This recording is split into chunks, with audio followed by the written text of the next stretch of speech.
Makulimlim na hapon sa inyo guys. Ito na naman tayo. Kahit pa short lang. Isang bahay. Lawak dito guys. Sa kabila pala yan na yan.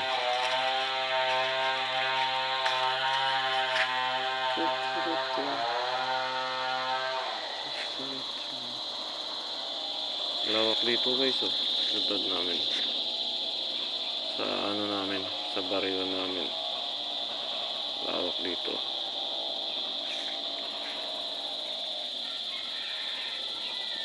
Mga puno ng nyog. Kunti pala yung mga bahay dito guys.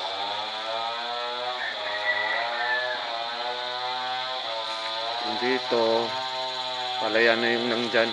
Palayan na yun dyan guys.